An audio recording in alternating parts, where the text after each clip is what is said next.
Welcome to my Swedish lodge style van tour.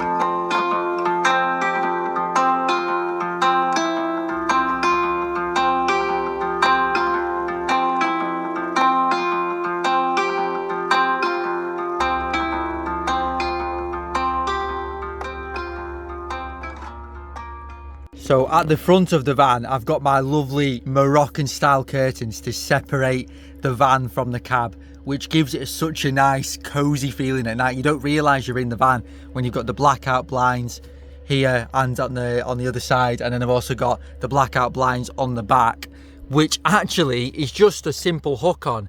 You can't really see because, you know, I could do maybe a few lights underneath here, but they're just a simple hook on at either side. The sofa bed here is the guest bed, so it actually extends out to a full-size double bed, so we'll extend out until the kitchen unit. And this was just a flat pack, so underneath here is just a wooden structure that came flat pack, kind of easy to do by following the instructions. There was a few bits that are a little bit complicated, but we got it done within a few hours, so it did take us quite a while to actually fit all the pieces together to make. Just got some nice Moroccan style cushions on top, giving that nice kind of Moroccan, like bohemian vibe really. On the kitchen unit side, we've got the mains hookup point, which I've not actually had to use this yet. I've literally only been needing these two. So I've got my computer charging point on the right and my phone charging, or USB, any USB device 12 volts here. So that's all I've been needing: my phone, computer charger, I've got my lights, my fridge, and that's the only electricity I've really been needing, and the diesel heater. So I've not actually been needing any 240 volt appliances. So this winter and early spring of living in the van, I'd say around 7-8 o'clock, just as I'm about to either play some guitar, learn some guitar, because I'm not like that, makes it look like I play all the time, learn some guitar and do some writing. I always kind of have one light or maybe two before I just change to candlelight and just chill down for the night. And I've got my fairy lights behind me just to give a bit of a wind down before bed. You know, I don't like everything too bright. Just on my cupboard here, I've got the Autoterm diesel heater. So this is just below the sofa bed cupboard. It's not really the best place for it, but by the time I actually put the heater in, it's the very last thing that I did. I actually got this done professionally. There wasn't too many places that you felt like you could put it apart from there. So I would prefer it blowing towards the bed, but it does circulate around the van really nicely. I mean, it was 7 degrees when I got in the van today, and it's about, it will get to about 1 in the van if I had no heater tonight. It's that cold outside. It's going to go to about 0. It's going to freeze tonight. So it should stay at around 18 if I had high heat, but I'll turn it down in the night to sleep, and it should stay level at about 13 to 14, which I like. So it's a brilliant heater. I'd really recommend the Autoterm, and I'd recommend paying that a bit of extra than to get a cheap Chinese diesel heater, because people have had problems. I've seen other YouTube videos where they've had problems with the Chinese ones. I know people do swear by them, but I've heard people with problems, and I didn't want to go down that path, and I thought I'd get a proper diesel heater to last me a long time. Then we've got my sink, a cheap sink, this one, like I think it was literally about 20 or 30 pounds, and again, just something small, a compact little, like where you put your plates, you know, to dry. I just put a towel at the end and it'll drain into the towel, and you can just dry the towel after. So I just keep my towels here, one for properly drying the plates and one for kind of just wiping the surfaces and for the excess water off the plates to go onto the towel. So I've got it, you know, coloured so I know which ones are which. Sometimes I put like a wooden chopping board. It's actually this I keep down here. I'll actually show it you. So I'll literally put that on top of the sink, and I can use it as extra room for chopping like vegetables and everything like that. That was actually the piece that came out of the wood that we used for the top surface of this kitchen unit.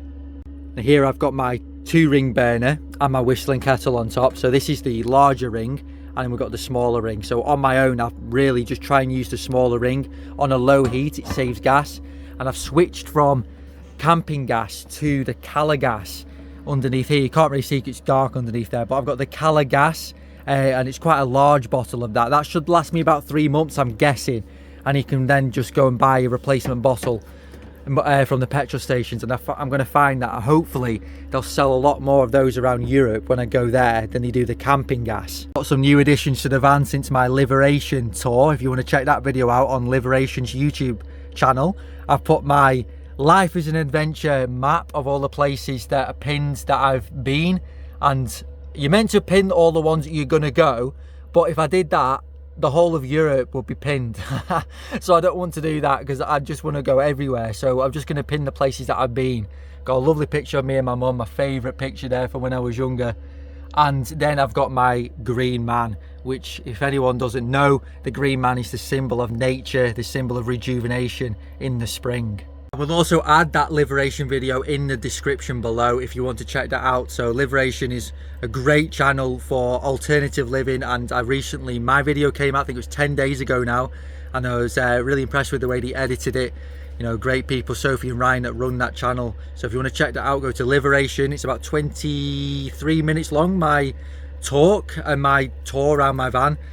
So yeah, check that video out. I've got my Max air fan remote control here. So this actually is great for telling the temperature. I don't know if you can see it from here, but it actually is showing 13 degrees in the van at the moment. I've had the heater on about half an hour or so since it was 7 degrees, so it's warming up, and that controls the Max air fan deluxe. Again, it's quite dark here, but this is like an extractor fan, but it's also a blower.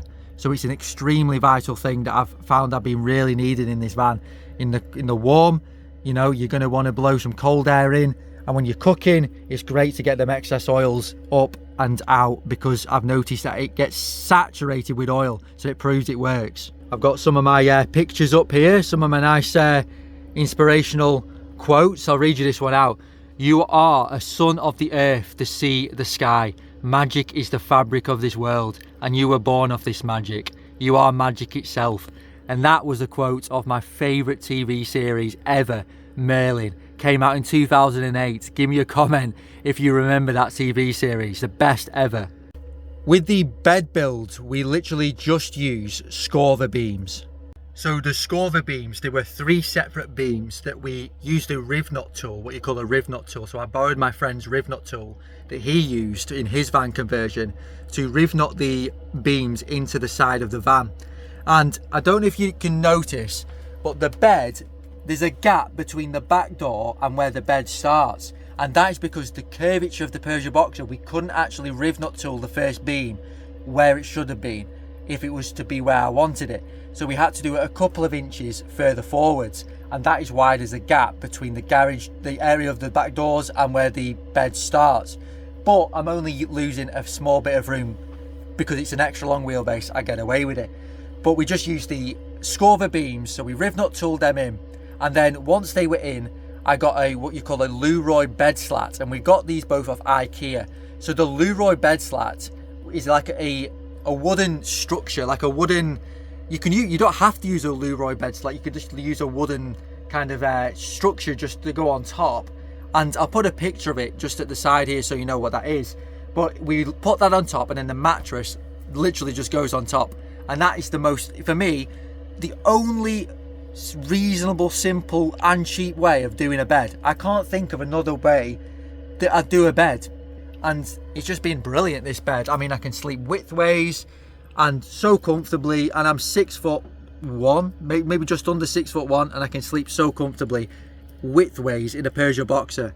So if you're anywhere between 6 foot and 6'2", 6'3", you should be able to sleep widthways in a Peugeot Boxer. So anything like a Peugeot Boxer, a Citroen Relay, a Fiat Ducato, maybe even the newer Vauxhall Mavanos, possibly, I'd recommend for anybody that wanted to sleep widthways. This is my sister Athena's.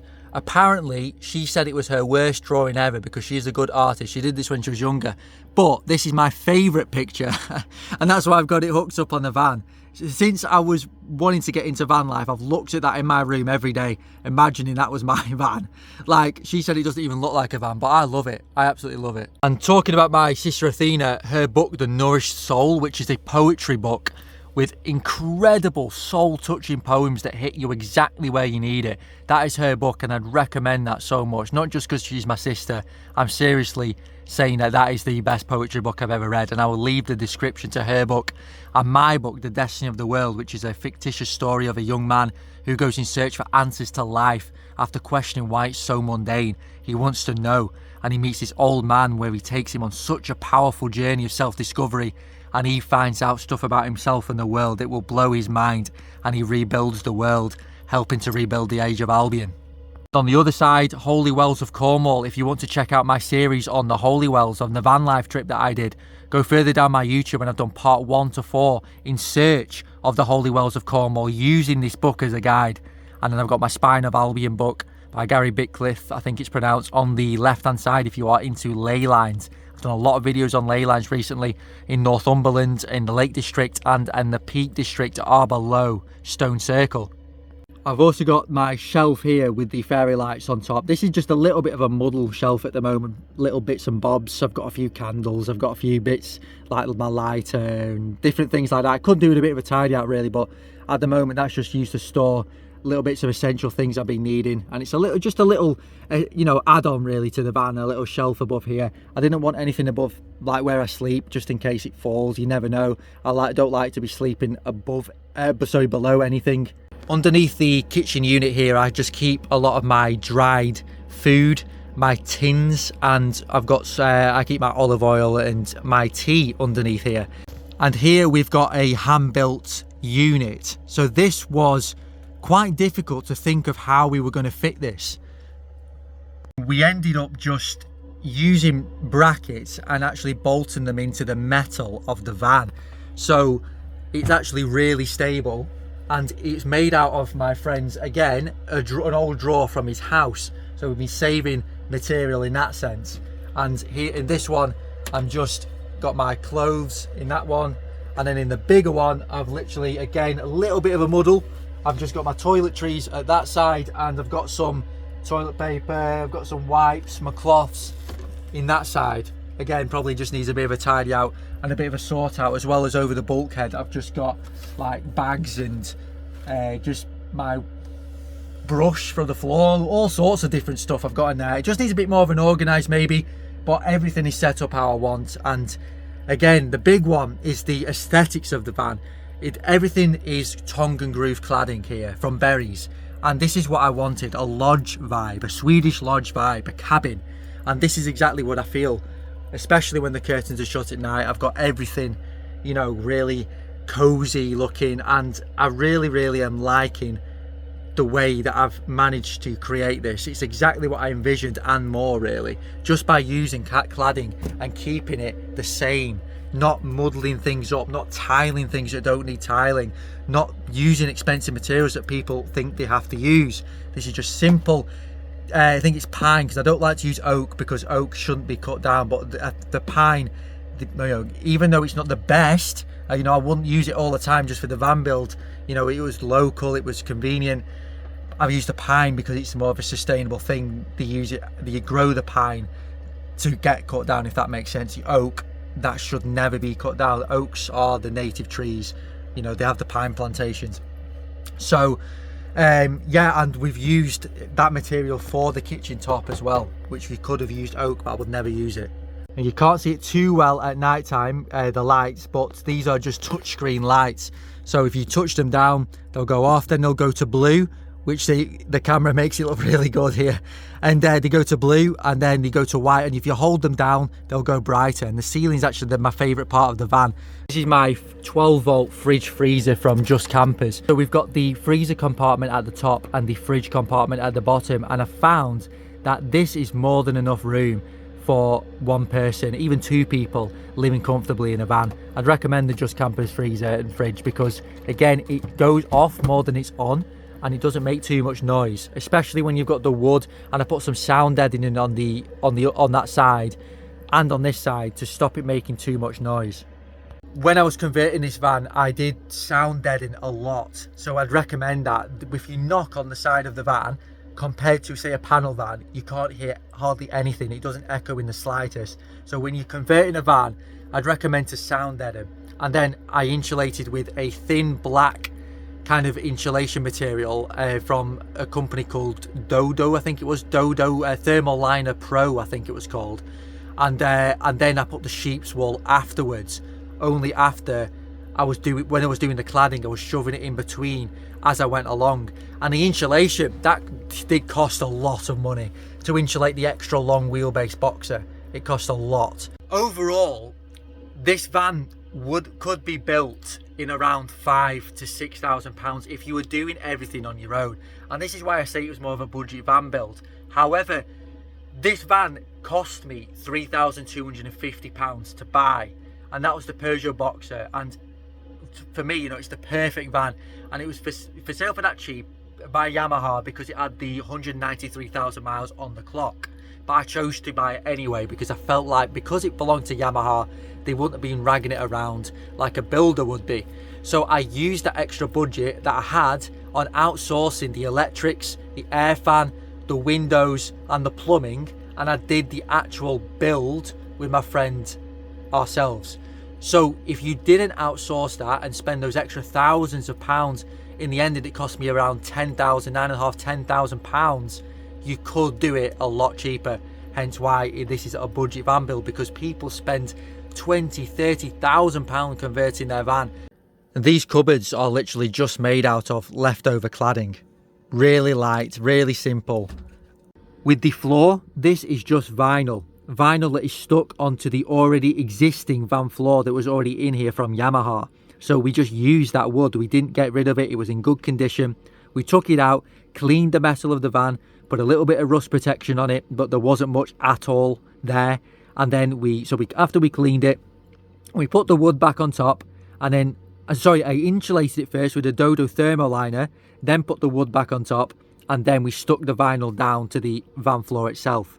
This whole unit is actually hand built, but we've just done a frame, and then again this is just with bits of pieces, just little bits of small pieces of wood, like quite thick to hold the structure together, but from berries, and we've nailed it down to the van floor itself. You can see the frame that we've used at the bottom.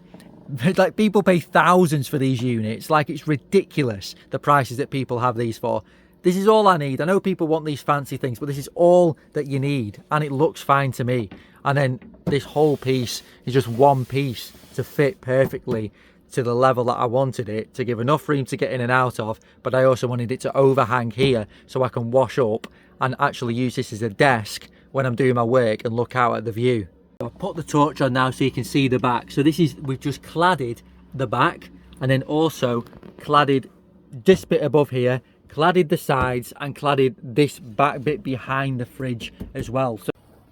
So on the outside of the van, I have got the fixed bonded window, fixed universal window, and then I've got the opener with the Age of Albion logo here.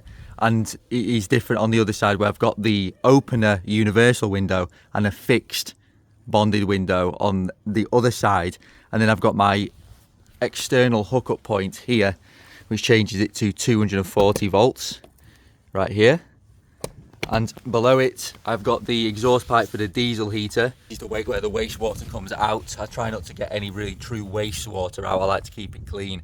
I use good washing up liquid. And then I've got an underslung water tank. And around the other side of the van, this is my water fill-up point. So I've been finding that it is pretty much last 5 days, the water tank, and then I'm having to fill it up again, which is okay, but I'm always going to need spare water just in case that I don't have a campsite or anywhere to actually fill up the water. On the back of the van, it's just plain. You wouldn't even be able to tell that it's a camper van. I've only got my reversing camera. So it's really recommend that for for anyone who's getting a bigger van to reverse. And I've got my Age of Albion logo on the side.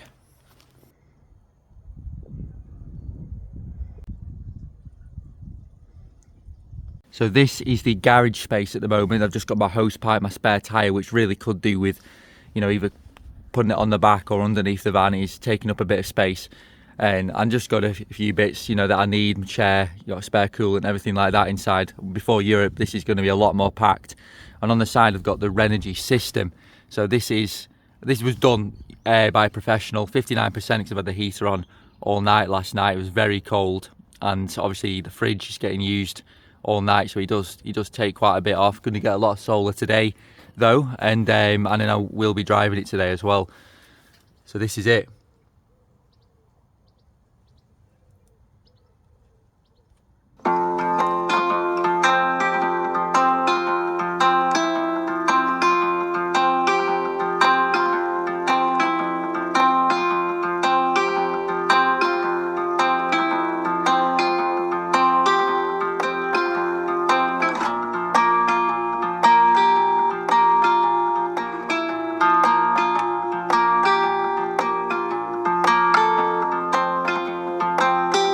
So thank you everybody for watching this tour, and if you are interested in my channel and all that I do with my travelling, with my true history, with my inspirational talks, with the short films, with the main film, The Prophecy of Albion, please give me a like and subscribe, comment if this video is of interest to you, if you want to ask anything about the van, any tips, or if you are thinking of doing the same thing. And also check out my Sacred Spring part 1 to 4 of the Cornwall trip, part 1 to 3 in Wales, and my recent trips to Northumberland, where I went to Holy Island, Bamber Castle, Dudo Stone Circle, and that was in my Stone Circle video, which is I've actually just uploaded before this one. I went to Arborough Stone Circle in the Peak District, I went to Cockpit Stone Circle in Ullswater, and Dudo Stone Circle in Northumberland, and that was a fascinating video if you are interested in ley lines, stone circles and true history. And yes, so thank you so much for watching everybody, and I will see you on the next video.